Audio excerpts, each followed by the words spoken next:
Yeah, I don't see any of them actually. Yeah. Yeah. Good. Yeah. I'll say that. Okay, yeah, that's fine. Well, we're just waiting for the transcription to start. So thank you all for coming this evening.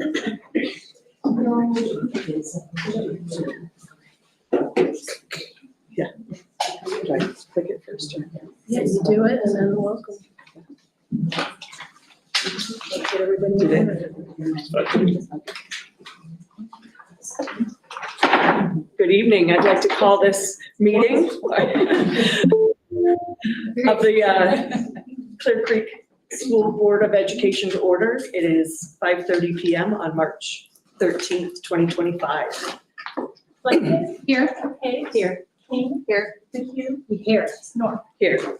Move to approve the agenda as presented. Second? Flanagan. Yes. Hay. Yes. King. Yes. McHugh. Yes. North. Yes.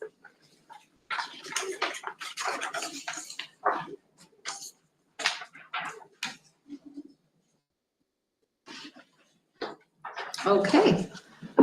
Since we have last met, a couple things I'd like to discuss. One, Carrie Ann and I have been working hard on information around real estate offers for OC or Old Carlson and what that will look like. I have connected with different state agencies and other local governments regarding different tools that might be available for affordable housing developments and better understanding how we might be able to really do that. We'll talk a little bit more about that in our executive session as we discuss some of those negotiations, but feeling really positive about that work so far.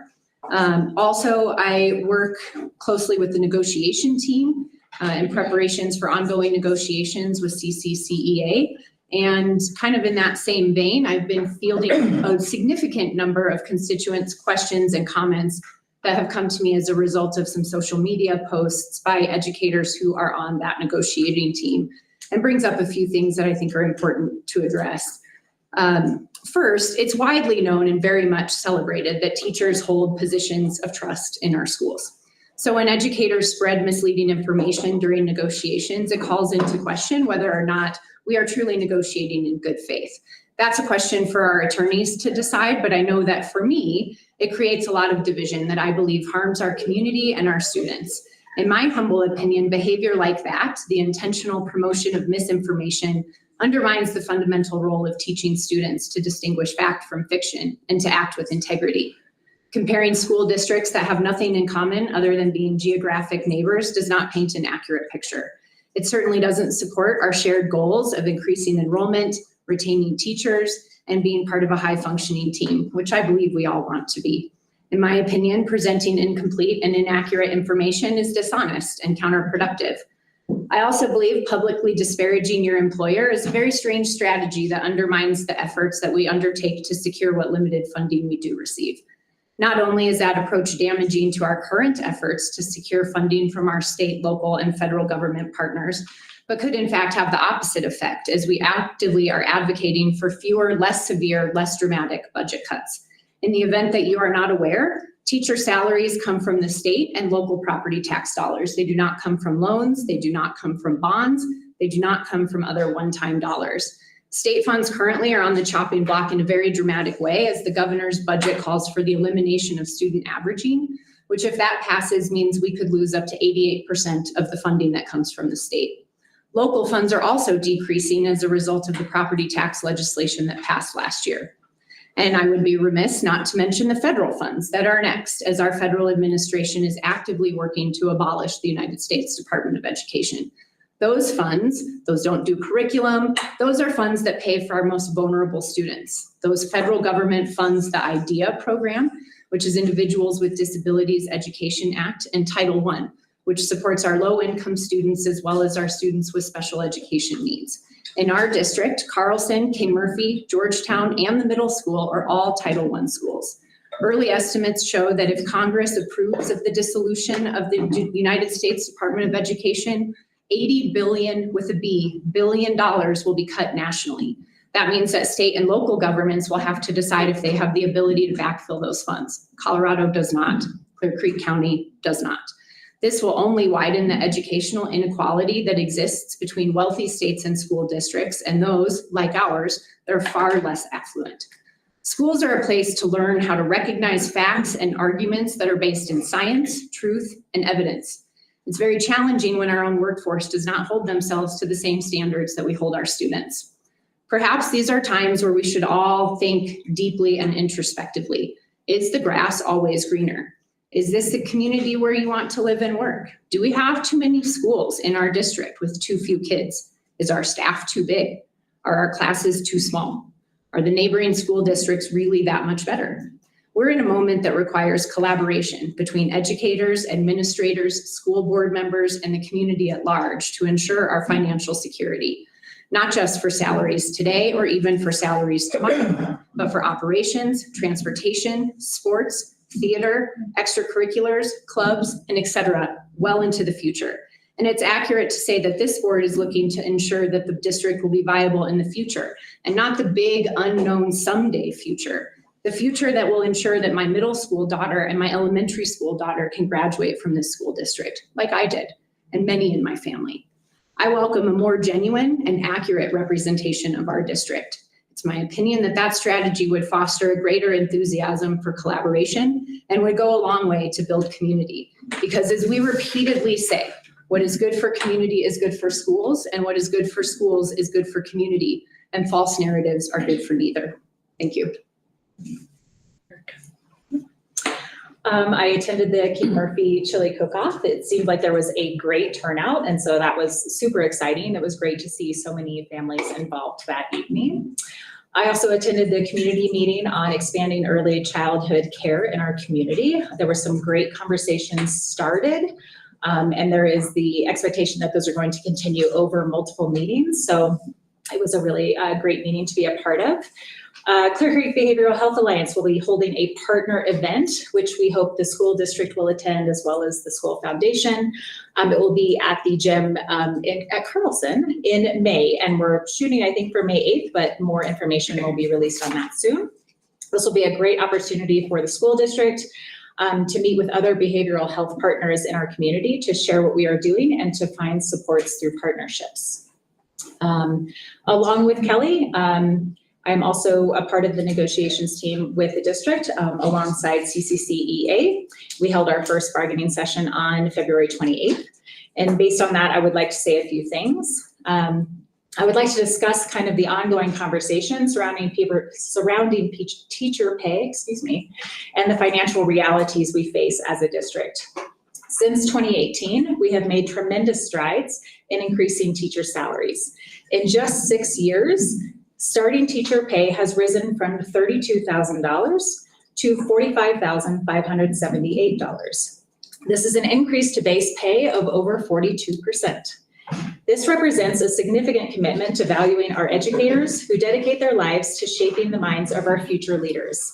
Our increases have been thoughtfully measured: 6.25% in 2018-2019, 10% in 2019-2020, 1.95% during the COVID year of 20 to 21, followed by 5.4% in 21-22, 8.75% in 22-23, and 9.09% in 23-24, followed by 5.5% increase last year. If you add these percentages together, that is a total increase of 46.94% since 2018. Each increase has been strategically implemented to ensure we provide competitive compensation while maintaining the fiscal health of our district, which is very important. I understand that there are concerns about whether the district has honored the mill language from 2018. In the 6 years prior to 2018, teacher pay increases only amounted to 6.56%. Since the 2018 mill levy override, pay increases have totaled almost 47%. This shows that the school district has indeed and followed the 2018 mill levy override dollars for exactly as what was stated in the mill language. The path to sustainable funding for these increases has not come without challenges. As many of you know, we are facing a decline in student enrollment, which directly impacts our funding, as Kelly spoke about. Lower enrollment translates to reduced financial resources, putting additional strain on our budget. This is all in addition to the state and federal cuts that Kelly just mentioned. Our commitment to a strong education for each student means that we have to balance the scales delicately, strong teacher pay against the backdrop of diminishing funds. This brings me to a crucial point. For our schools to operate effectively and quote unquote break even, we need a minimum of 300 students in each building. Our small, tight-knit schools are what make Clear Creek special. We cherish the intimate classroom settings that allow our educators to truly connect with their students. Maintaining this environment means that we have to be prudent, ensuring that we do not push our financial obligations beyond what is sustainable. It is essential to recognize that every raise in teacher pay is not merely a line item. It adds to an ongoing cost that compounds each year. This leads to an inevitable reduction in our budget reserves, a spin down that the district cannot maintain without drastic cuts that could adversely affect student education and ultimately compromise the quality of our schools. Despite our efforts, a narrative persists within the community suggesting that we have overlooked our teachers' needs, that we don't value their contributions adequately. I want to directly address this perception. The Clear Creek School District has taken steps to demonstrate its commitment to our educators. Each pay increase is not merely an obligation fulfilled, it is a reflection of our core value. Education is paramount, and those who deliver it deserve to be respected and compensated accordingly. Our district has been working diligently to ensure our teachers are compensated fairly. It's crucial to recognize that we cannot compare our district to others, even those right next door. Each school district has its unique challenges, such as varying numbers of buildings, student counts, program offerings, and financial management practices. We must remember that messaging matters. The perception that we are not valuing our teachers, given the salary increase data that I conveyed earlier, conveys a misunderstanding of the complexities that we are navigating. We need to come together as a community to share the full story, recognizing the commitment this district has made amidst financial challenges.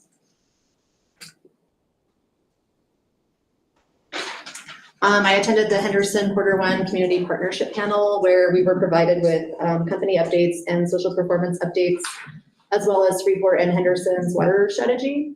Met with Mitch Houston where he provided an update on Clear Creek Schools foundation projects. I attended the March DAC meeting where we reviewed survey results, which are going to be presented here tonight. And I attended the Georgetown Community School Board meeting for March. Oh, me.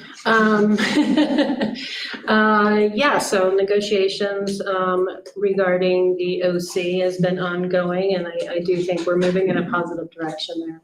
I did join also the GCS board meeting in March, and also volunteered at the I was lunch lady for a day, and that was amazing and fun, and it reminded me of why I was doing all of this anyway. And then also got to get a pretty good understanding of what that school is doing to accommodate some of their food issues, you know, as far as what they can afford to order and, you know, those sorts of things. And we all heard about the grant that they got last time around. It's an aquaphonic system that they're going to be doing. And they've even gotten the health inspector to say, okay, you can use that for your lunch. Okay, you can use the fish. They're going to be able to fry their fish at the school. I mean, this is exactly the kind of forward-thinking thing that I'd love to see, and certainly a block away from my house. So those kids are teaching me a lot, and I've ordered my hydroponic kits, and hopefully can get that going. I got voluntold for the CC Health Alliance as a result of the chat. So I think I'll be joining some of that as well, and I look forward to working with you, Eric, on that. And that's all I have. Thank you. Thank you all for all that you've done this month.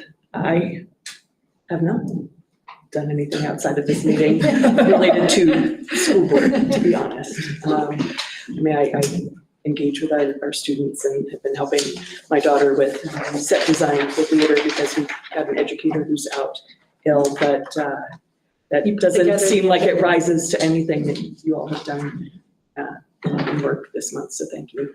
Thank you all for being here because this is a time where we really do need everyone to come together. We have to work collaboratively as a community to ensure that we are doing the very best for our students. So thank you, and I will turn it over to you, Tom. All right, so reports, updates, and celebrations, just a few things here. Stock market exchange experience at Clear Creek Middle School, High School. They went to junior achievement I'll say Thursday, something. It was last week someday that way. Various students went down there. Great experience. I actually took a tour of the junior achievement building in Greenwich Village, which is amazing. We've had some of our students go there, which is a very interactive part. But so we had stock market exchange. We had fine arts students with a fine arts program, mix of band and vocal, who went to a professional level rehearsal. I think that was a great experience for them with the Colorado Symphony. Registration for courses, this really wanted me to tell everyone that registration for courses are basically done right now for the 25-26 school year, which is a positive. Her and Corey Cassett, the assistant principal, went and visited all 3 elementary schools last week. I think it was last week, like my weeks get mixed up. Reports is, I know someone mentioned the chili cook-off. Erica, you mentioned the chili cook-off. I was on my way there, but then I had a family thing I had to attend to with my oldest son. But it's a great event. Mr. Bain mentioned several times how great of an event it was. I know Mrs. Needham, who's here, did an awesome job with her students in organizing it and getting the word out, honestly. So thank you for that. And then there's also a learning lab that was hosted at King Murphy that we had teachers from Carlson and from the middle school, high school attend on a math lesson. And that's it's one way our teachers learn, get better, whatever the case may be. So, and then at Carlson Elementary, we celebrated their academic leaders and students who made the honor roll one day last week as well. Carlson is continuing their work on the ECHO team, the Early Childhood Health Outdoors playground area that way, and that's been coming right along. They've had obviously teachers involved with that, but also students, and then first grade students visited with the seniors at the senior center during Valentine's Day, and then they were invited back for St. Patrick's Day, which is actually Monday, but they went today. I think they went there. Last I heard, they're going today, so I don't know that. But Liz Bogers, teacher, did an excellent job of forging community connections that way. Finance director update, we've opened that back up again. We have some applicants again. We're going to be screening those next week. Even though it's spring break, we'll be screening those people. That way, Kristen will be screening those people initially. Department of Education, we talked a little bit about that at our study session last week. It was mentioned here again, the impacts there, and no one really knows the whole impact. We know what could happen. There's just a lot of question about what will happen with IDEA and a variety of different things that way. We'll see where it goes. And then school finance, some state level impacts. I know you heard some of that today here. I have a few things I want to share in that too. And I'm not going to read that whole thing to you, but Governor Paulus's proposed elimination of multi-year averaging, where we go 5-year averages. I'm going to talk about 3, they talk about 2, they're talking about 1. If it's a 1-year average, that doesn't mean with the amount of money there equals to about 3 teachers from the state, actually. Look at our school finance project. It'd be a loss of right around $167,000 roughly. I'm not sure where that will go. Some other things, just looking at teacher salaries and other staff members' salaries that way too. And one thing, and I should have put my slide first before this one. Some people talk about comparison of districts. That is difficult to do based on what people do in those districts, how many buildings there are. I'll get to that in a little bit. But here you kind of see our minimum salary. If someone started out first year is $45,500. They get over $50,000 at year 5. Gilpin starts them out at $50,000, and then they remain at that unless they move across the scale 6 years that way. And Summit's at $54,000. We do, the max here is $86,600. We do have 3 teachers who are beyond that, based on a previous salary schedule that we had.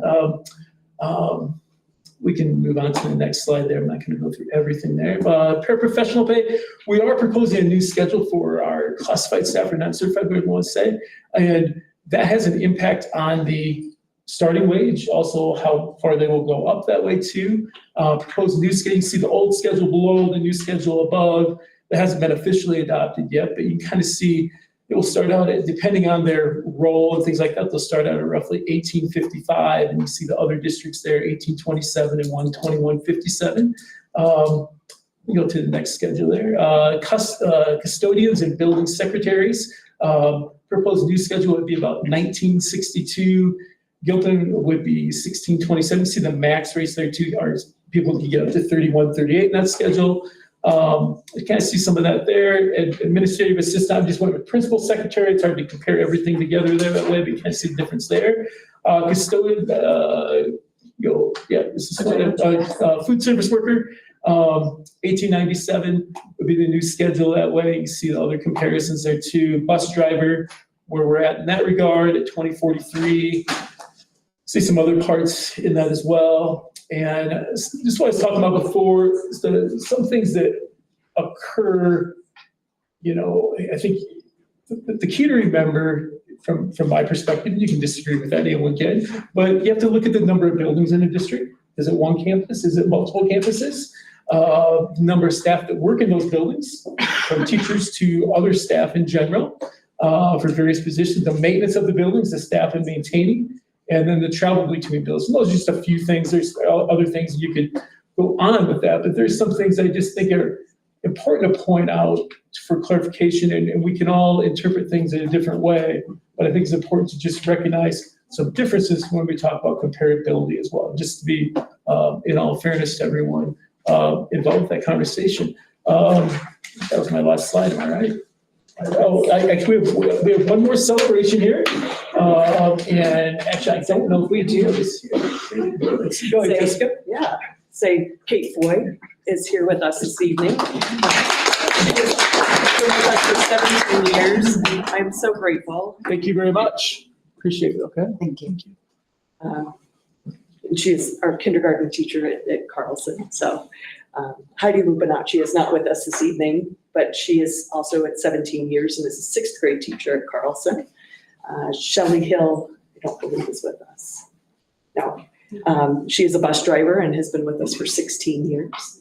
Ryan Wood is our art teacher here at the middle school, high school. He has been with us for 15 years.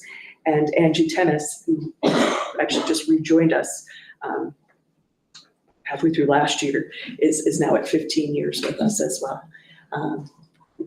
I don't think Pete Boyle is with us either, but at Georgetown Community School, we're also celebrating Pete Boyle, who's been with us for 6 years.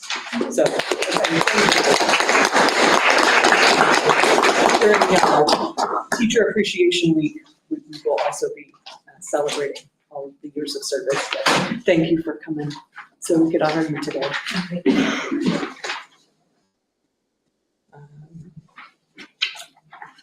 No student board representatives. They've all started spring break or they're homesick, but yeah, they are doing some good work for us. They've been taking a look at some of our policies and giving us some updates from a student perspective. I'd like to move on to committee updates. I do see that we've got some representatives from CCCEA. If you'd like to join us, thank you. That was our recognition and celebration. Yes. Anything else? Hi, I'm Rachel Richardson. I'm the president of CCCEA. Thanks for the opportunity to speak. Erica and Kelly, I listened carefully to your updates, and I appreciate your perspectives. I'd like to thank you and the board for being willing to listen to our perspective. The state funding crisis, combined with the district's hefty debt and nearly $1 million budget loss, along with the addition of 2 workdays to the calendar for certified staff next year has left educators and association members alarmed. The district's priority on capital projects has accumulated significant debt. Recently, one board member claimed that the district's budget loss of almost $1 million was due to pay increases for staff, when in fact, the loss is actually due to funding transfers, primarily to Georgetown Community School, but also to capital projects and our food service and preschool programs. The board's decision to cut the budget next year by $500,000 has educators wondering, how will that money be cut? Actually, we're finding out, we know. We're hearing that positions have already been cut. Will programming like art, PE, music, tech, library be cut? We know today that yes, some of those will. Will student-facing positions be cut? Will class sizes increase? If student-facing positions are cut, will district positions also be reduced? There's so much that's uncertain, as I know you'll agree. The association has proposed varying percentage raises for different employee groups. However, the district has consistently applied the same percentage increases to all employees, not just teachers. Therefore, attributing the district's deficit solely to teacher salaries is both misleading and lacks transparency. Over the last several years, the association has made long overdue gains by moving certified and classified salaries closer to living wages, and we're so grateful for that. Our ESPs now start at $17.99 an hour, which is still well below what they could make at Carl's Jr., but it's undoubtedly an improvement from $14.88 per hour a few years ago. Though our bargaining efforts target our lower paid certified and classified staff, all staff, including our highest paid administrators, benefit from the raises that we negotiate. In essence, proportionately, our highest paid employees get the biggest raises. The association continues to communicate with our state legislators, and in 2018, we knocked on doors and sent hundreds of postcards to get a mill levy passed. That mill levy was sold to the public as money earmarked for school transportation and salaries. If the mill yields are likely close to $1 million annually, why are our salaries still not competitive with surrounding districts? Perhaps the mill revenue is being spent elsewhere, and if that's the case, right now today, the association must urge the board to please utilize the just under $6 million reserve fund to allot living wages for educators. Educators have been tasked with increasing enrollment. King Murphy has made a good faith effort to achieve that outcome, and they expect 35 new preschoolers next year. However, we're challenged by persistent teacher attrition. Enrollment and low teacher turnover are strongly related, and teachers who are valued, like Kate, tend to stick around. 2 weeks ago, the association began another time-consuming annual negotiation session. We've yet to receive a sustainable multi-year contract offer from the district, and our contracts continue to be valid for only 1 year. Year after year, we go back to the table to fight for living wages and repeat our plea. Educators need competitive salaries. I'll conclude here with an invitation to everybody in the room Please join us at the state capitol on March 20th at 11:30 a.m.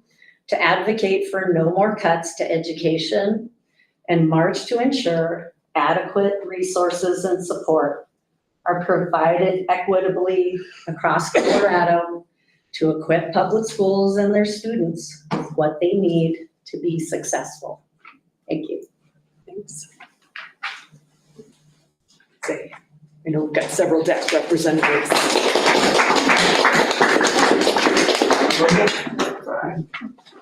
I just need 1 second. But I mean, go ahead. Yeah, you can come up. Is it actually a slide or is it just in PDF? It's just the PDF, so I can just. Just tell me what she is. If you guys want to sit, or you can stand either way, hold the chair if you want, but whatever, both of you. What's the least awkward? It's kind of a tight space.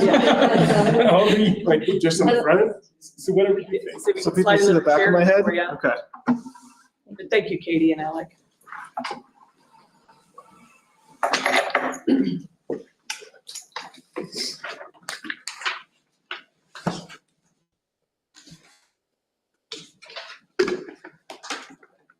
Can start, want to start? Yeah. Do you want to make it full screen just so folks can read it in the back? If it's possible. I don't know if it'll let me. Okay. So I'll introduce myself. My name is Katie. I have been on the DAG. This is the second survey I've gone through. I have been in the community since the December of 2021. My husband and I both live and work in the community, and we have a daughter in the school, so I represent a parent in this matter. My why as to doing this is because I believe that being in a community, living here, working here, you should contribute back.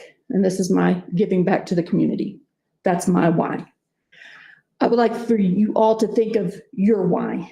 Why did you run for this board? You ran, you were elected, you're on the board. And what was that reason why? Why did you do that? When you look at these slides, that's something I want you to reflect back on, why you did it. And to accomplish listening to this, I feel like we should be open-minded and not put our defenses up. We surveyed the people of the community. They spoke, and we should listen. And that's kind of to open up. Yeah. All right. Thanks, Katie. Real quick, I'm Alec Hubb. I have lived here for going on 8 years now. This is my second year teaching at the high school, part-time.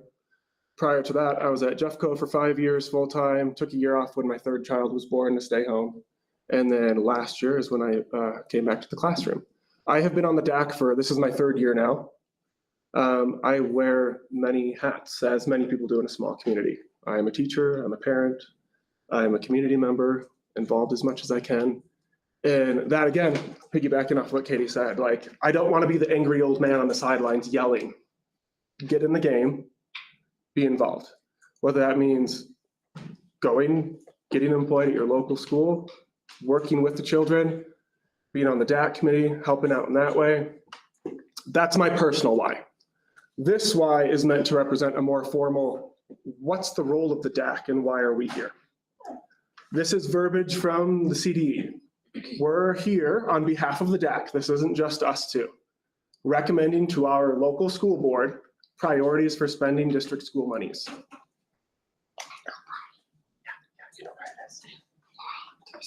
Okay, I need you to sit down and ask codes now. Okay. She's number 2. She's 6 years old. Additionally, cooperatively determining with our local school board areas and issues in addition to budget issues. And we did some type of study. You could argue how scientific it was, but with what tools and expertise we have, we gathered information on behalf of all of us, and then we have recommendations to put forth too. All of this is in service to and in support of the Clear Creek learner, the students and the children in our community. All right, I'll kind of set the stage and then I'll let Katie jump in a little bit later here. So quick kind of just logistics of the dealio. Survey delivery, how it was completed, and maybe limitations that we can extract from this stuff. So it was primarily disseminated via the Clear Creek Nugget or through school principals and emails or newsletters. And then at the middle school, high school, we also, and I think at Carlson too, for example, we had QR codes posted so that parents could, when they were coming to parent-teacher conferences, they could scan it and fill it out there too. Multiple submissions were allowed to accommodate individuals with multiple perspectives, because the survey did lead to different paths depending on which perspective you were taking, primarily parent and employee, for example. So they were allowed to complete 2 surveys, one from each perspective. Additionally, survey participants were not required to answer every single question. So you may notice as we go through some of the data here that the number of respondents and the numbers that were skipped are going to vary. We can't read too much into why maybe certain questions were skipped.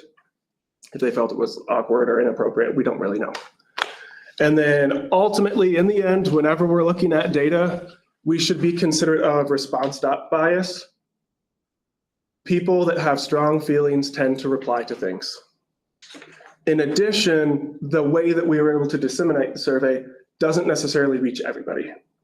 Not every family has parents with the capacity and the bandwidth to attend parent-teacher conferences regularly, or maybe just, oh, great, another piece of junk mail or something. So are we pretending that we're capturing everybody? No. But keep in mind, these are people that do generally have strong feelings and then do participate to some degree. So that's where I'd say there is some limitations of the reach and who we could actually access, which families we could get responses from.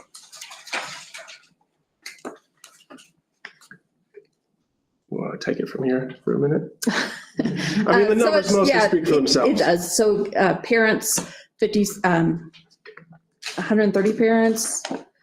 We had employees, community members that aren't parents. So we had a grand total of 226 people that participated, which from what I've learned, that is the highest number so far. At least for the last 3 years, which is most of the folks that are on the current committee.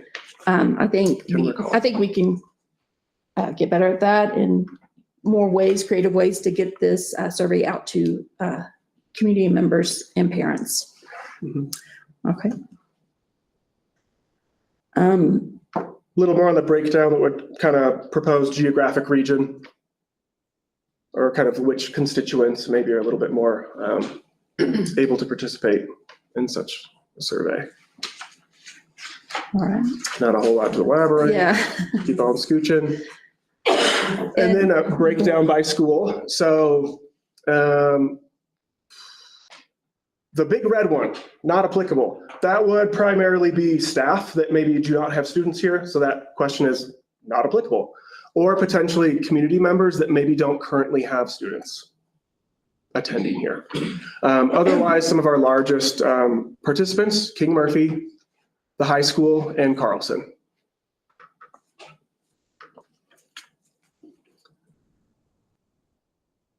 So communication and marketing, do you feel informed? And I'm glad to say that people do feel informed.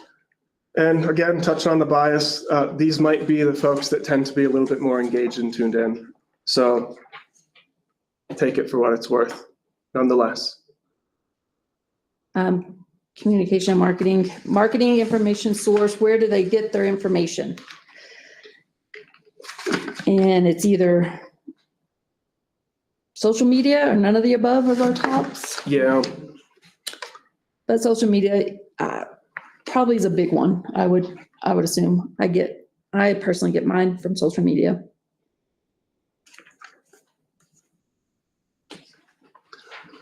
Along these lines, trying to dive into maybe what could be considered the most effective or most frequented route of social media participation.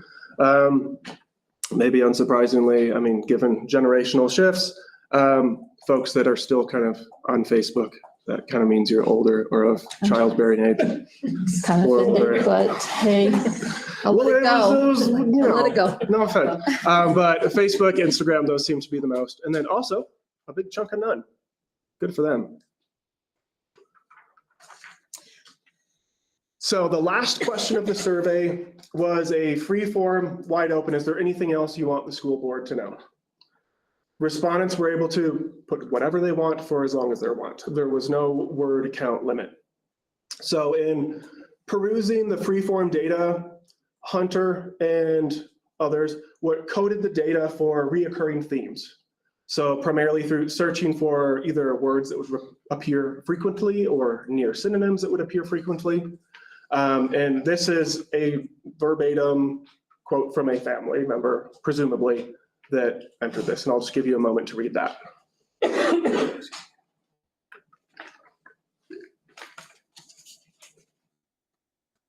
I mean, we had this in advance, you don't need us. Okay, Yeah. all right. Okay.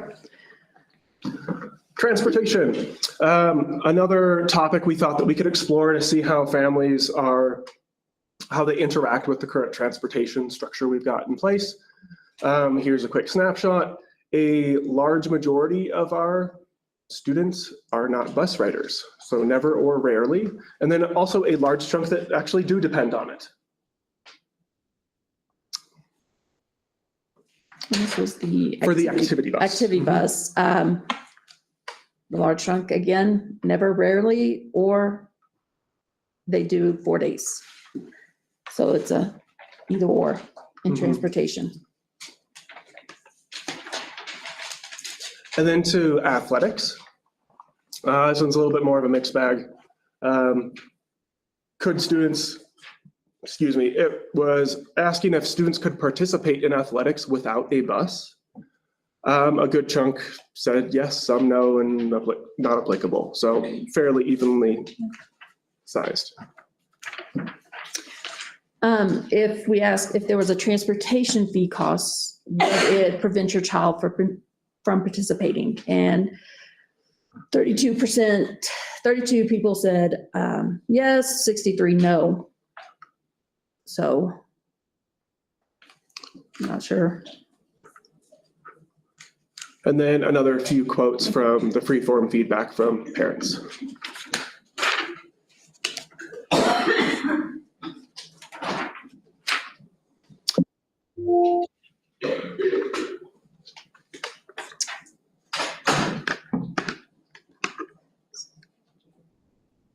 So we're on to the design and programming section of the.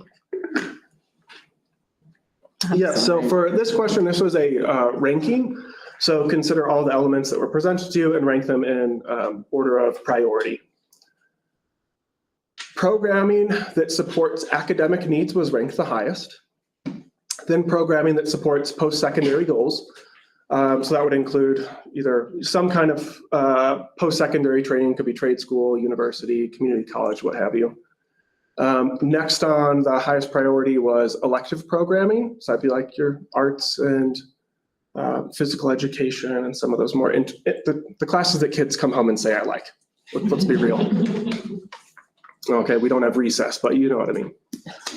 The fourth was an appreciation for a unique educational approach. So that was meant to kind of capture either the project-based learning that's underway at the middle school, high school, or the expeditionary models that are underway at the elementary school. And those would be the top four that I'd highlight right there. Some feedback from the parents.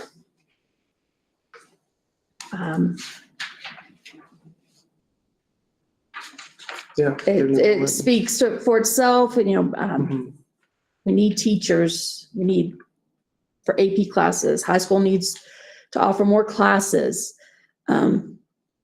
quality of teachers. So it's a reoccurring theme here in those quotes.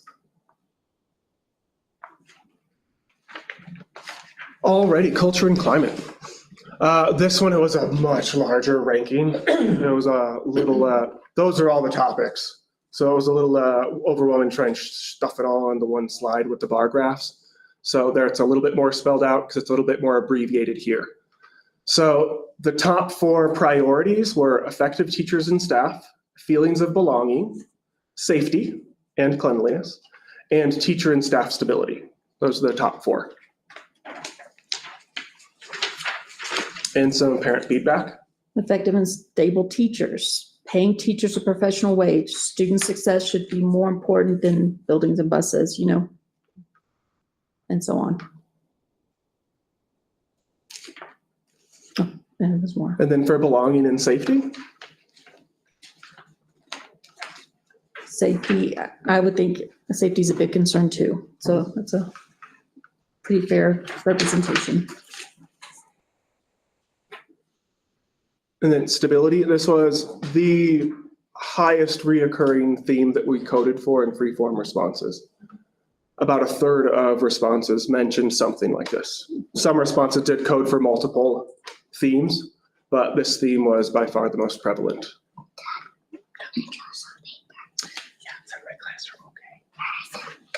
So this, why do employees stay? Here's the, again.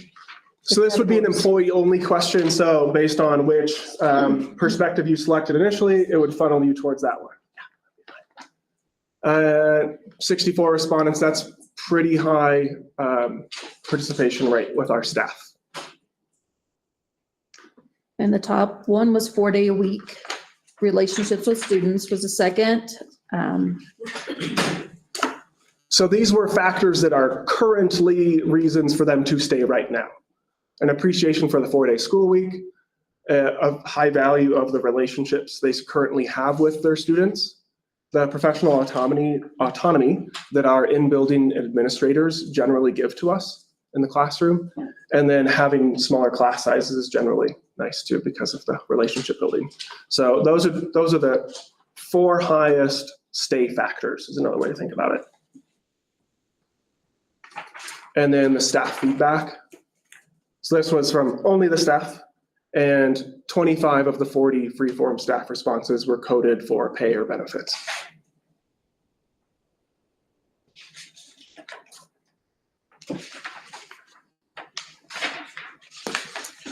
And then some parent feedback, again, that relates or was coded for staff pay. All right, I had to steal this from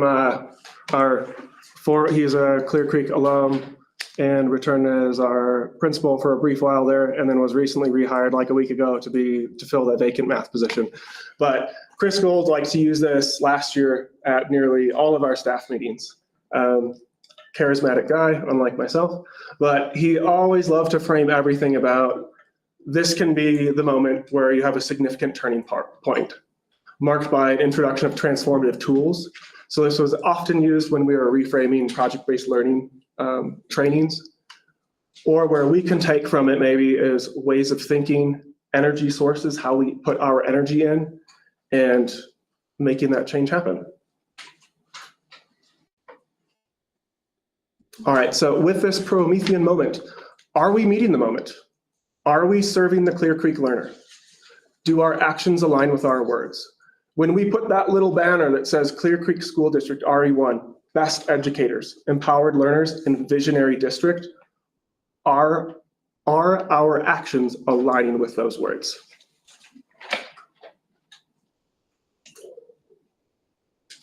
So along with what we present, we also present the recommendations from the DAC. And again, these are just recommendations, and avenues to consider are listed above.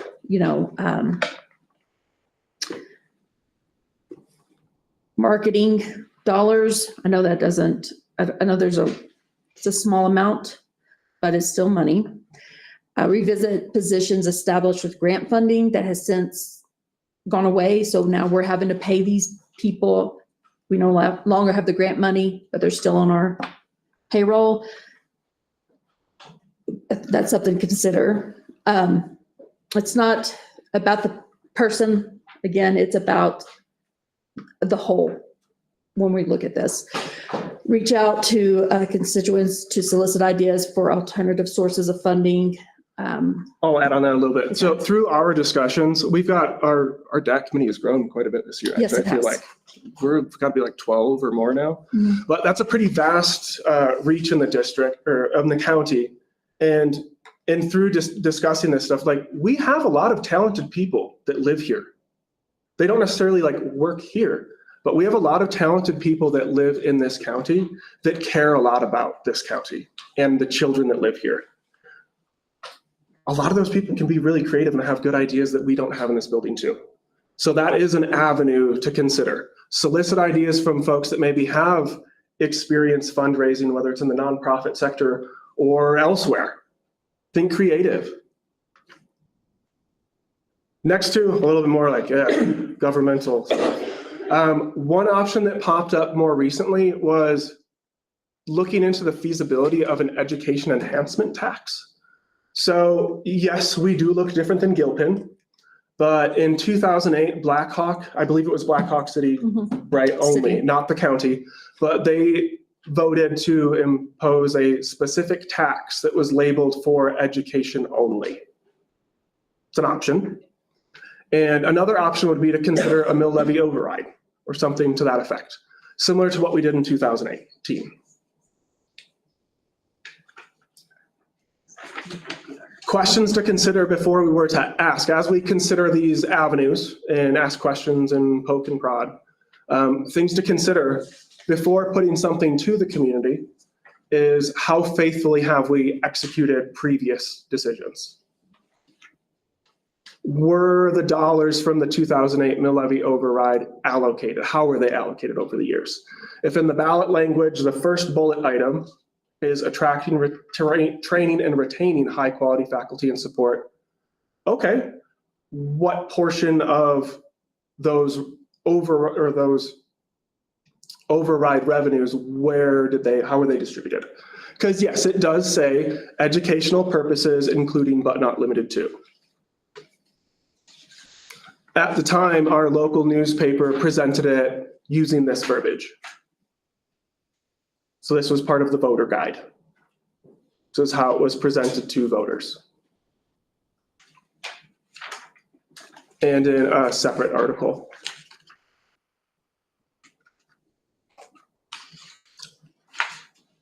What did next steps? The district, the DAC requests a meeting with the Board of Education in May. We'd like to be able to share the Board of Education's understanding of the reasons for declining enrollment and our plans to reverse the trend.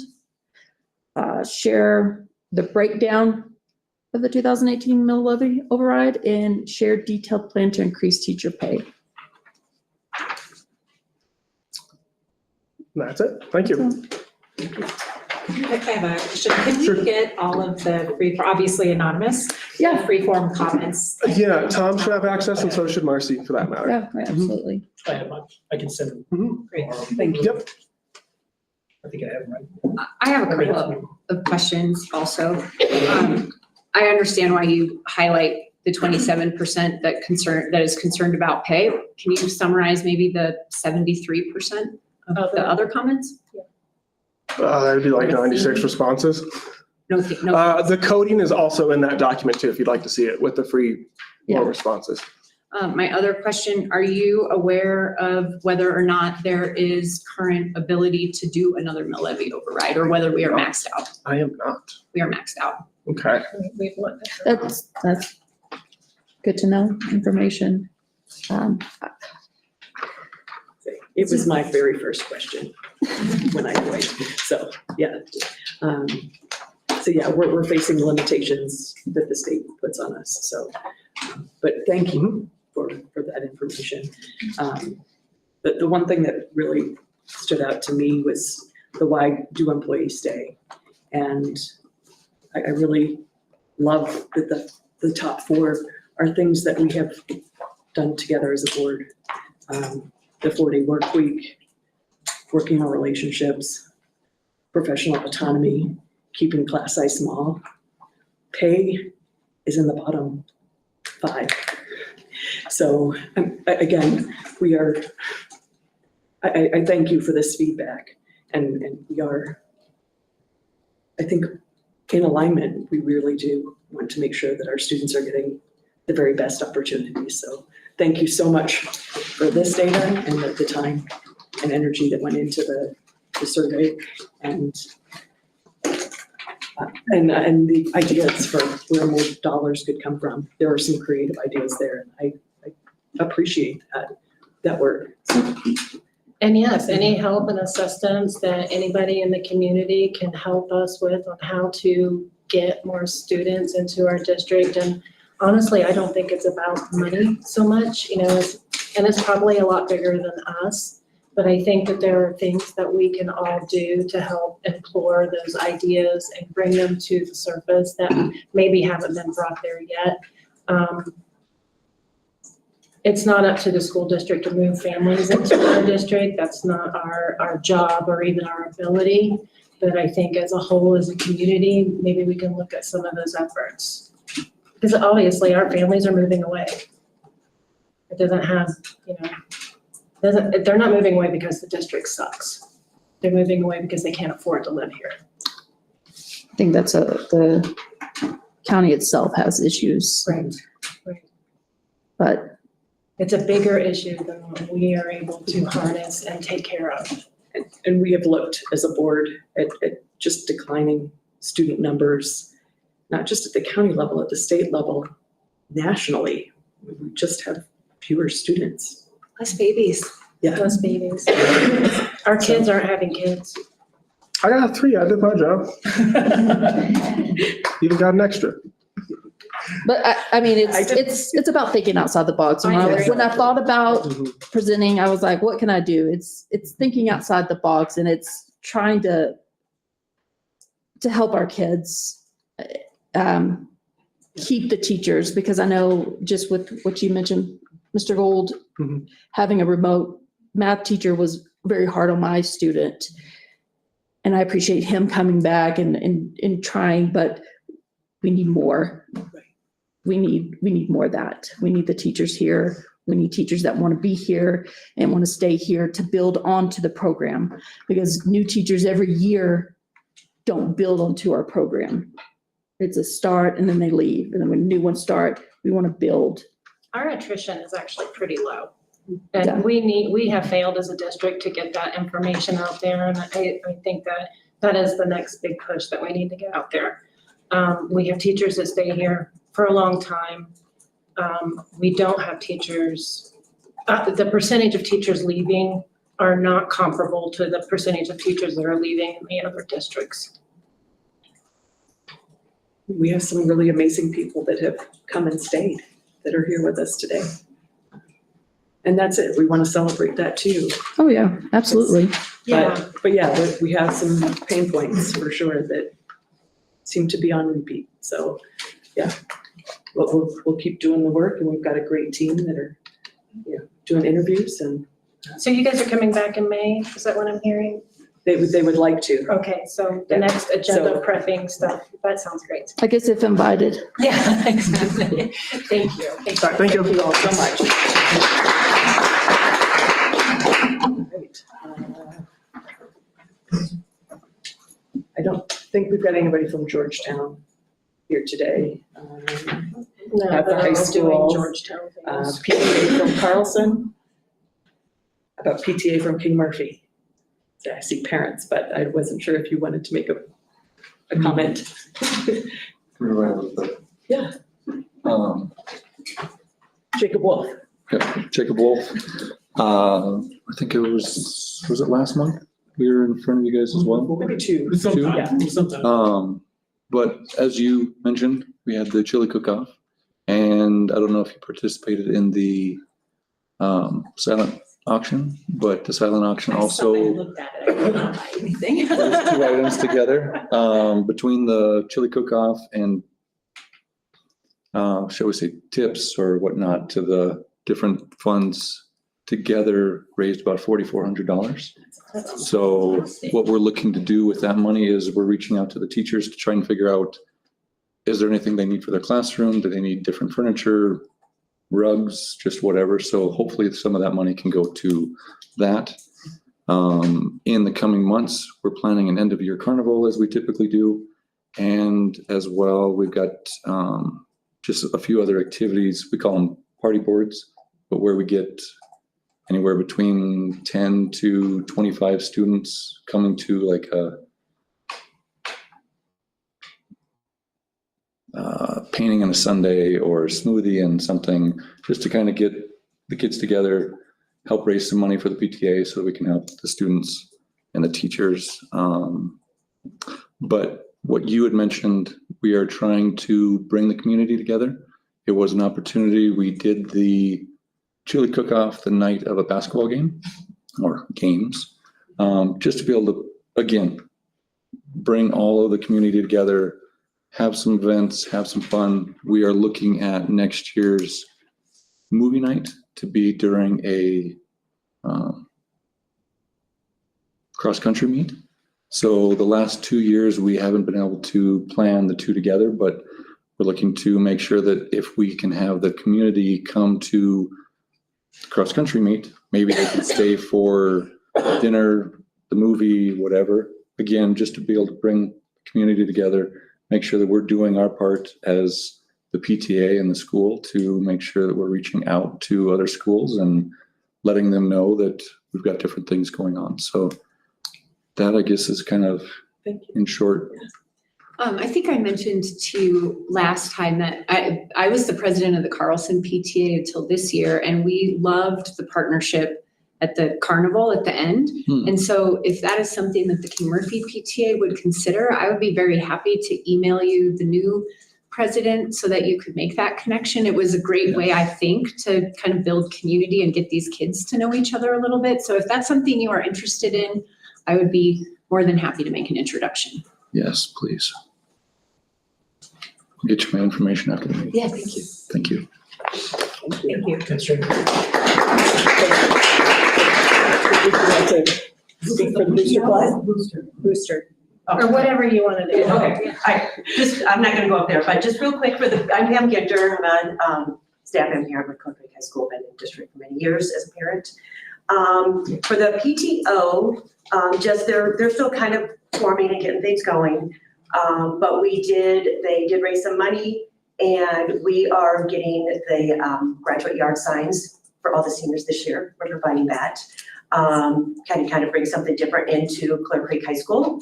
And then for the Booster Club, the GTIS race is active. If anybody wants to sign up to run. I think the ticket prices just went up to $85.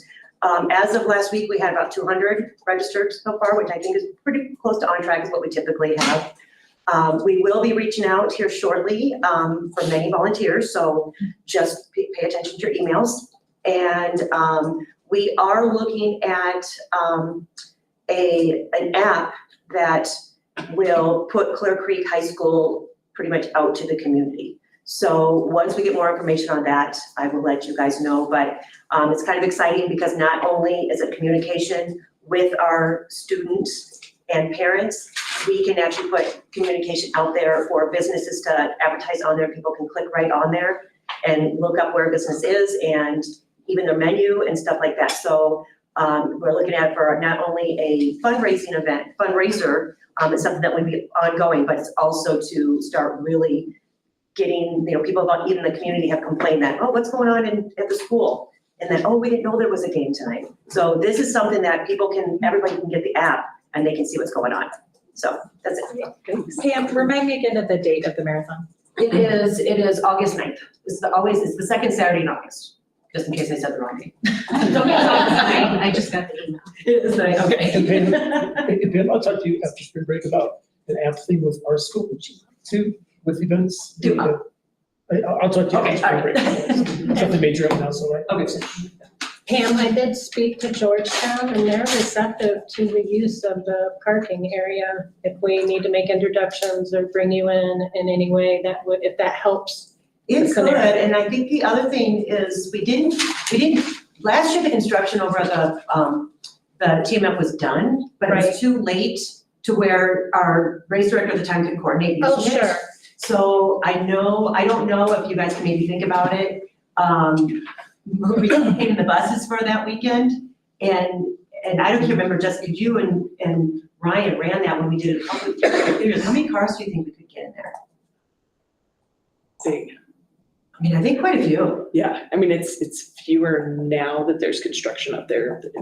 Well, there's a But building. yeah. I don't know, That's. Sarah, you know how many parking spots we have, don't you? Well, can I, Well, I mean, have people we would park get creative. so that they can- They wouldn't park on the They line. turn mine were- I mean, we got like 80 or 100 up there that morning, I mean, quite a few. but now But yeah, there's less space. Because there was some community businesses that were really upset They because sure were. we and that's- took their parking. Yeah, And so we don't want to upset Right. the businesses. I mean, to the point where like one came to the field that morning and was, a high rate. yeah. So, And so if Georgetown can help in that way, in any way, let me know. okay, perfect, Okay. thanks. Thanks. I mean, it's called Georgetown. Legislative updates. I know Kelly, you've got a few you'd like to highlight, and then I would love to open it to discussion. Sure. So I do have a couple. At the federal level, I'm really happy to share that the Secure Rural Schools Reauthorization Act was reintroduced. It has had several sponsors join since February 14th when it was introduced, which I think is always a good sign. So we've got two from Colorado. Joe Neguse is a co-prime sponsor on that. And just this week, CD3's Republican Congressman Jeff Hurd signed on. And at the end of February, it was referred to the House Subcommittee on Forestry and Horticulture. So that's good that it's moving. I still would really encourage anyone who thinks that is an important source of funding to reach out to your congressional delegate or the entire state delegation to share your support. Maybe even as a district, we might want to consider a letter like that, or maybe even a letter co-authored with the county as they receive significant funding through this SRS program as well. At the state level, a few that I think are important for us to think about, House Bill 251192 is called the Financial Literacy Graduation Requirements. So this is a new requirement that would be on our students should this pass, and that is that every student must submit a FAFSA application as a requirement to graduate. That is currently in House Appropriations right now. Senate Bill 25191 is the Cardiac Emergency Plan for School Sports. High schools must have an AED, a defibrillator, before the start of the 2026 school year. This bill does eliminate the requirement for any plan to identify the personnel that is authorized to use it. And it also removes the requirement that the plan is reviewed by a licensed physician. So I think it makes it a little bit easier to really be compliant with that. That is currently in the Senate Education Committee. House Bill 251135, Communication Devices in Schools. This bill, if passed, would require that by July 1st, 2026, all schools, including charter schools, must have a policy that describes the prohibitions, if there are any, and any exceptions regarding cell phone possession and use during the day. That passed through the House at a pretty good margin and is currently also in the Senate Education Committee. House Bill 251230 changes violation driver overtaking school bus. It's kind of a weird title, but what that would allow for is to permit the installation of an AVIS device, and an AVIS device is an automated vehicle identification system, where that could be placed on district school buses to determine if a driver of any vehicle overtakes a school bus while they are stopped and kids are getting out. That happens a lot in rural Colorado, where the bus is stopped and cars are slowing down and cars are going around the stop sign and hitting kids, tragically ending their life. So this is an interesting possible solution, and I don't believe it is required. I believe it is optional. The interesting thing about that is if you did see that there was a violation, a civil penalty of no greater than $300 could be imposed by the state, the county, or the municipality. Unfortunately, we don't have the ability to put any civil penalty on as a school district, but we certainly, if we thought this was something we'd like to talk about, we could work with both or all, the state, the county, and the municipality. Again, that one similarly passed the House Transportation, Housing, and Local Government Committee with a unanimous vote, and it will go to the House for second reading sometime soon, not scheduled yet. There are 33 additional education bills that are currently in play right now. But those four felt the most pertinent for us. To me. I know you said you would like to see perhaps a letter from us in the county for the secure rural districts to show the support of that. Are there any action items for these other bills that you would suggest? I think if we feel real strongly about them, to me, they all seem like they're on a path for approval and none of them are incredibly challenging to me. There is some pushback on the financial literacy graduation from other school districts that I'm aware of. My personal opinion, I don't really have one on this one, I guess. I mean, I think that the FAFSA is an important thing to do if that is the path. But I also don't know if that is the path for every student. And so I'm personally not sure that requiring that is good. But I also don't really see what's bad either, because maybe you don't want to go to college right upon graduation, but going through that process might be helpful. So that's the only one that I feel kind of squishy on and I think might have a squishier outcome. The others feel pretty clear to me. And we already have a policy around our communication devices, so I don't think any of them are gonna impact us anyway. Except for maybe making sure our charter does the same. And the charter has to do the same. Exactly. Yeah. So I did talk to a rural district kind of in eastern Colorado that has already kind of implemented that FAFSA requirement. And they have seen an increase of students being able to go to college because. Well, that's part of it, like, because it wasn't a requirement before, students didn't even realize that they could fill it out. And so once they came to discover it, then it was too late. And of course, once they did decide to mandate it, the form and everything became crazy tedious. And it is a very arduous process to go through Is it kind that. of burden on educators? Like, No, it's do we the have the parents. capacity to It's the put parents. that? Yeah. Yeah, But but now somebody's- it's the parents. Somebody's gonna have to verify that it gets Right, done in order right. for them to graduate. That's true. So I've been around this before, and our school counselor just always did that with every senior. We sat down and we used to be on paper, show them my age, but now it's online, and we Right. just went through it. And it really didn't take that. There's probably some pushback from a student or family saying, my kid's not planning to go to college, why does he or she have to do that? That's that pushback, And that's it's like, I think having it as a school saying, we're gonna fill it, it doesn't, I don't know if it needs to be a law, you know what I mean? That type of, I think there's a balance there, and I I can think go either way with yeah, it. I think that the intent was to be able to get more students in the college once they do decide to. And if they hadn't filled out the application, they weren't getting that support otherwise. And so, I'm a proponent for it. I think the one thing it helps people recognize that there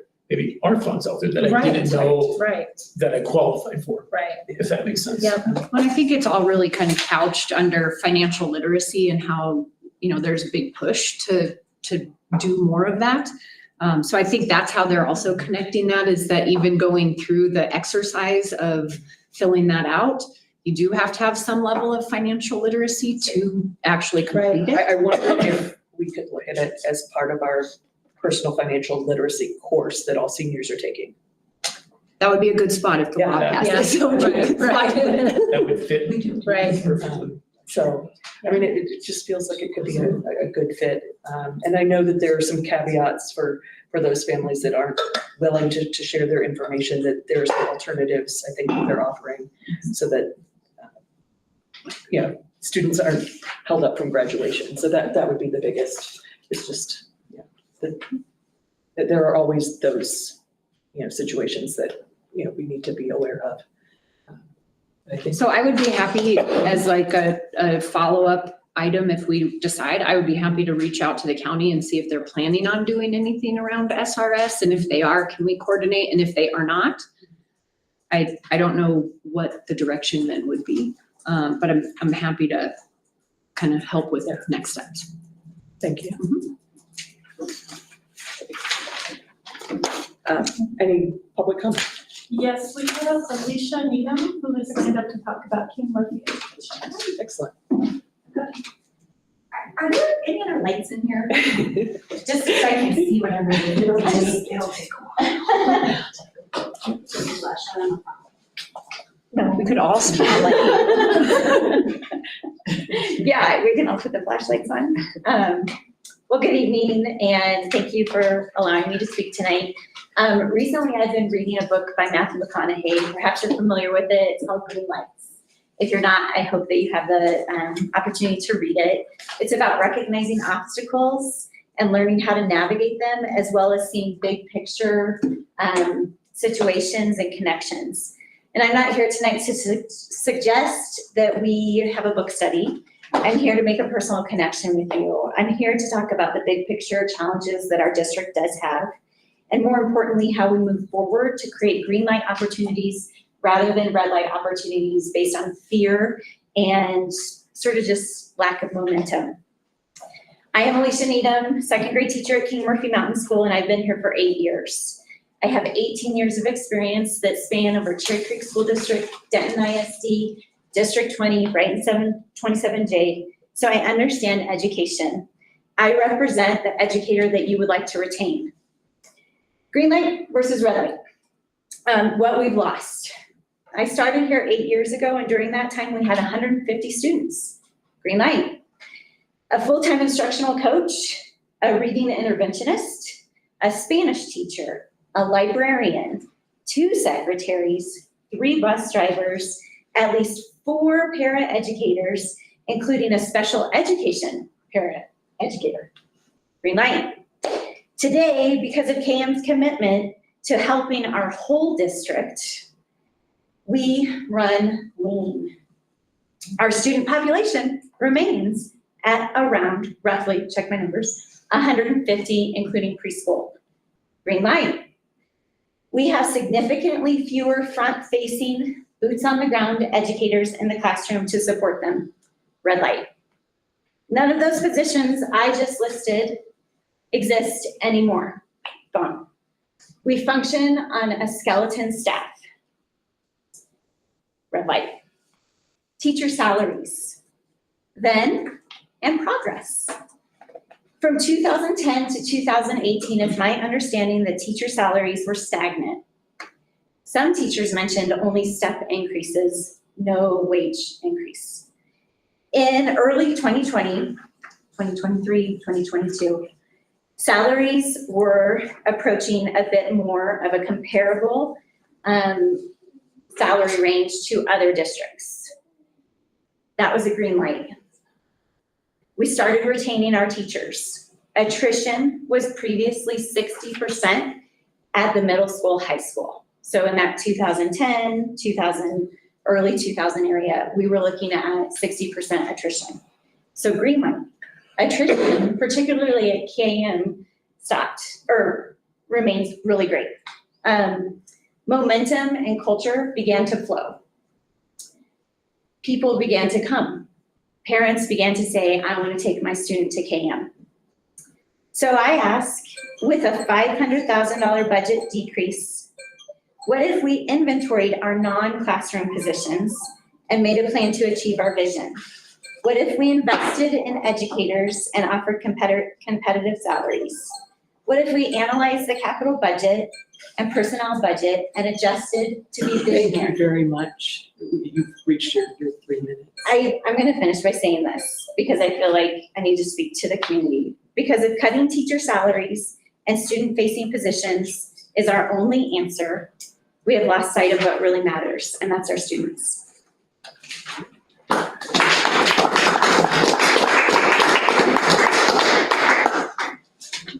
Any other? Not signed up. There was a gentleman who was asking to sign up now, if you wanted to. Okay, well, Okay. yeah. Absolutely. Jacob Wolf again. As you can see, trying to represent my school. I have gotten involved in the PTA because at the end of last year, we didn't know if we would have enough people to have the board. I wanted to make sure that we were able to continue that. I want to make sure that we're doing as much as we can for our school and our teachers. So my wife and I have had our kids attend King Murphy since we moved up here in August of 2020. We have 2 kids that attend the school now. We will have one hopefully attending the junior high in the coming years. But I wanted to just put the attention out there that, as you just heard, the attrition at King Murphy is almost non-existent. We have enjoyed the teachers, the experience, what our kids come home from school and enjoy, the outdoor learning, the outdoor activities, just everything makes that school what it is. The teachers make that school what it is.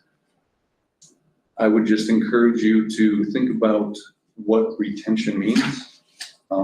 And I will say, I don't know the numbers for sure, but I believe it was 2 or 3 years ago that middle school had 6 or 7 new teachers. The next year, only one of them returned. So when we're thinking of promoting our schools, when we're thinking of where do we want to send our kids to, when you've got consistency across the teachers, you want to continue sending your kids there, because after seeing the first one go through and the experience that you get, sending the second one through, you know that you're going to have a good experience. But when you have teacher turnover, and you can't have your kids go to the same teacher, even when they're 2 or 3 years apart, that doesn't give you good confidence that they're getting consistent learning. So I would just put some weight on your thoughts when you guys are looking at what we can do, how we can do it. That teacher salaries mean a lot if we can retain our teachers.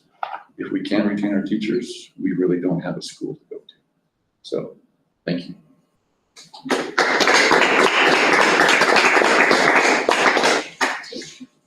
Any others?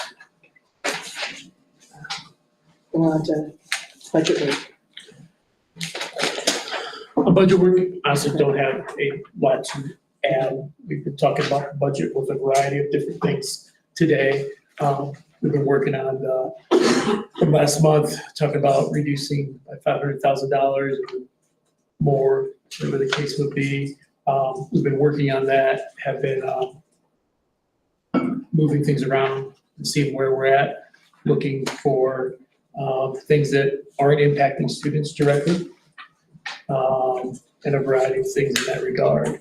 I'll have more at the April meeting in our session, that way, our executive session, to talk about negotiation or overall. That way, that's kind of where we're at that way. Are we going to have a budget work session kind of scenario where we're going through all of these things in a public way We'll be talking about it in April at the meeting, that way. at the study session? We'll go into executive session, talk a little bit about that, and then we'll come out at some point and have some discussion that way too then. I don't like that. Well, we'll have I it. don't- We'll have it in a We public have manner. got to have a No. public work session to go over some of the things that we're concerned about. We And can have then work that way sessions, talk you about can things we're have the concerned about. feedback, and then why would, I guess I don't understand why we would talk about a public budget in executive session. We're gonna talk about negotiations. with that Negotiations way, make sense, Okay, but not the, and then budget. we'll come out and talk about it in public, you know, of what we're doing in that regard. I think we have to have some discussion about that to make sure we're on the same page. I think maybe I think can help you. I'm Yeah, gonna try to thanks. see if I Yeah, can I'm help. missing. And maybe I'm not understanding. what Yeah, you're I saying. think let we're me, more let me, crosswise. let me give it a go. Okay, I think what Carrie Ann is asking for is a little bit of a broader public discussion around where our revenue comes from, where we spend it, what we have in capital, kind of the big buckets. That's a so that different we can conversation talk than what I thought about you were the saying. bigger Yes. picture. I thought what you're saying, yes. Did I get it? Did I That get is that? it. Yeah, Okay. but also that we get to ask the questions Yes. about the nitty gritties as well Yes, during that yes, process. we will look at that in April. Yes, I interpreted what you were saying Okay. correctly. Right, Makes okay. sense. So when we're doing our planning for that meeting, I mean, I suspect that that's a chunk of our meeting. That is Yeah. our meeting. That's, Thank you. that makes sense. Thanks for clarifying. Sure, sure. And I would add, just for whatever it is worth, the state's revenue forecast is supposed to come out on Monday. So I think Okay. all of those other pieces together will really Sure. help that discussion as well. That is a big thing. I think I put that in notes. Yeah. Maybe like I did. Policy work. We have a huge chunk of Title IX policy updates. We discussed these in study session last week, and I know that there were a few additional comments from community members.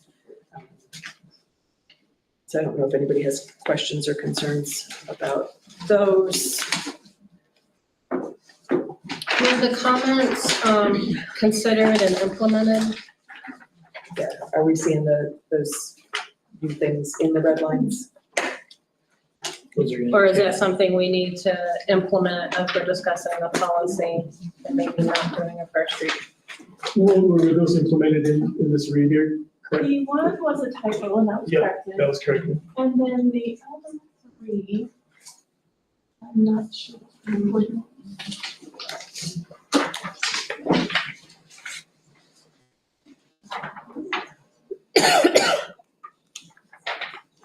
I have a process question. Sure. Do we need to approve these policies individually or all under the Title IX policy updates? Say, the suggestion after the study session was to approve all but the one that was The brand one, the new. ACR. Something great. So yes, we can ACR do, three. ACR-R-1 is the one that needs to be separate? yes. Was it that one or the three? The three has been removed from the. The three, thank That's you. not on the list. So it's not on the list. That's not on there anymore. Thank you for that one off of clarification. there. Yeah. But yes, we have a resolution in front of us that would allow us to approve the remainder of them all at once. And And these comments that you have were all implemented with the okay, Yeah, I can see that now as changes, I'm double things like that. checking. Yeah. Those were all changes. Hey, Kelly, how are you feeling on your reading tonight? You know, I'm feeling like a really I good thought you reader. might. All right. I would like to move for the passage of the resolution for emergency approval of policies.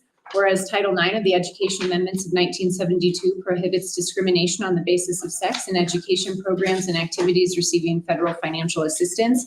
And whereas the United States Department of Education issued comprehensive Title IX regulations in 2024 establishing policies and procedures for compliance. And whereas these 2024 Title IX regulations have been recently vacated by judicial action. And whereas the Clear Creek School District Board of Education recognizes its responsibility to ensure a safe, inclusive, and legally compliant educational environment for all students and employees within the district. And whereas the board further acknowledges that the sudden vacating of the 2024 Title IX regulations constitutes an unusual circumstance requiring an expedited response to ensure clarity and continuity in the district policies. And whereas the board finds it's necessary to authorize emergency adoption, revision, or suspension of policies to address compliance with federal law, particularly the reinstatement of 2020 Title IX regulations, and to maintain protections against discrimination, harassment, and retaliation within the district. Now therefore be it resolved that the Clear Creek School District Board of Education hereby authorizes the superintendent in consultation with legal counsel to temporarily approve policies, procedures, and guidance as necessary to address the legal and operational impacts of the vacating of the 2024 Title IX regulations. And be it further resolved that such emergency policies will be presented to the board for review and ratification at the next regularly scheduled meeting or as soon as practicable. And be it further resolved following the emergency adoption that the board intends to follow the adoption procedures outlined in board policy BG in order to permanently adopt the policy. And be it further resolved that this resolution shall take immediate effect upon adoption, adopted and approved this 13th day of March 2025. So moved. need a second. Second. That wasn't yours. I'm- Oh, I think yours yeah. is, yeah. I the motion. I'll second the thing. There we that- go, there we go. There you go. Okay, Flanagan. Yes. Hay. Yes. Kane. Yes. McHugh. Yes. Yes, And Lori, do you have a copy for Jessica and I to sign separately, or do you want me just to do one of these? Thank you. I'll sign this one. okay. I would like to move that we approve the consent agenda as presented, which includes minutes from our February 11th study session with county commissioners, minutes from our February 11th study session, minutes from our February 11th special meeting with executive session, minutes from our February 20th business meeting with executive session, and staffing update. I'll second. Flanagan. Yes. Hay. Yes. Kane. Yes. McHugh. Yes. Yes.